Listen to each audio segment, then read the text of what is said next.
Well, hello again, Mark Beaton here for the Men's Well, and as you can see, I'm still in sunny Queensland. That is not a picture behind me, by the way, that is the veranda overlooking the water. We're very, very blessed to be here and having such great weather.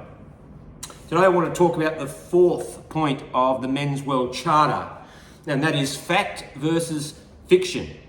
Because we are looking at this point in our life, particularly when we're separated or divorced or alone, about what is the truth? What is the truth about what's happening? And we might discount or we might not believe that the reason that we're separated or we're alone is what our partner or ex-partner is telling us. But you know, I keep saying this, that's not helping us. Like, truth is one of the hardest things for us to find in today's world.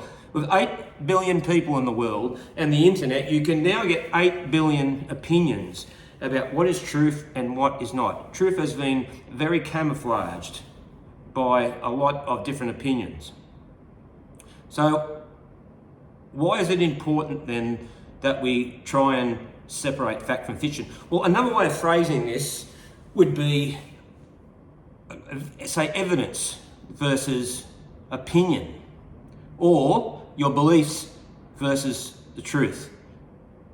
So what is the truth? Well, you only have to go on the internet and have a look and see how confusing it is. If we take the example of COVID-19, like, where did it come from? Well, if you go on a site, you'll see 15 million sites on the fact that COVID came from a lab, it was created. You'll see another equal amount of sites on that it came from an animal. You know what? You can also see around 10 to 15 million sites that actually COVID came from aliens. What is the truth? If we talk about COVID, you're going to have to believe others. Now, if it's second, third or fourth hand gossip, it makes it very hard to distinguish that as a truth. Because really the only people that know were the people that were in there at the time. Whether it was with an animal, whether it was in a lab, realistically, it's only the people that were there really know what happened. So that might only be half a dozen to a dozen. The rest of us rely on other information. We rely on the media to support, to give us our information. But what we do is we have a belief system. We have developed a belief system over the years, and that has to do with encounters that we've had, what our parents have taught us, the people we looked up to, the experiences we had, but a lot more. Our emotional responses, how we were hurt, how we reacted to that, if we were betrayed, if we were rejected. These things can be dominant and they can have a strong say in our life. And we have to be aware that when we have a strong belief, to be fair about whether this is a truth for us or not, we really need to examine it from both the side that we believe is right and from other people's discussions, other people's points.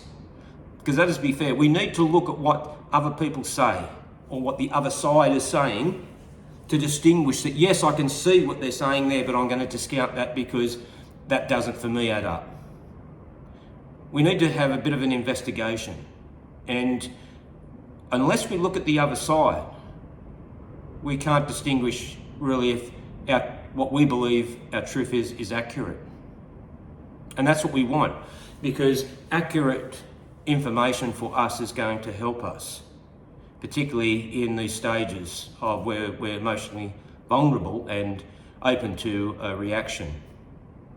So I say to you in this time is to challenge your views on your beliefs. Test your beliefs. If you think that something is the way it is, have a look and test it and see whether how much emotion that you have put into that, whether it's an opinion base in there or whether it is true based on fact. Because what I like to do to test my beliefs is run it like a courtroom. You know, what's the evidence? And, you know, what is hearsay? You know, what is circumstantial? Because I keep saying this, is honesty and the truth will never harm you. They are going to be your best friends. They are going to open up doors within inside you that need to be opened so you can heal, so you can move through this emotional problem, the train wreck that you might be in at the moment. we can't just base, we have to understand we have biases and prejudices. All of us do.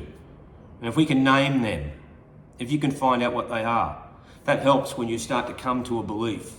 To find the truth about something, you can actually say, okay, well, I understand I'm favouring this side. I'm aware of that.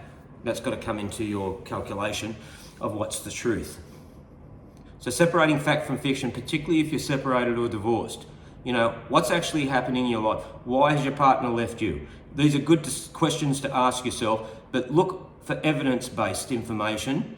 And again, I say you might not believe it. If your partner is saying to you, this is the reason as to why they're separated, it's just best that you believe it and take it. It doesn't affect you, and you might have another opinion about that. But what it does is it puts you in a place of reality, because this describes exactly where you are at this time. I think this is a really good point. This is something that we should look hard at. What is your truth? What is the truth about you today? And test your beliefs. Do you really have firm evidence, apart from an emotional tilt, about what your beliefs are today? Examine them. It'll be a good exercise. Hope this helps. Mark Beaton. Talk to you soon.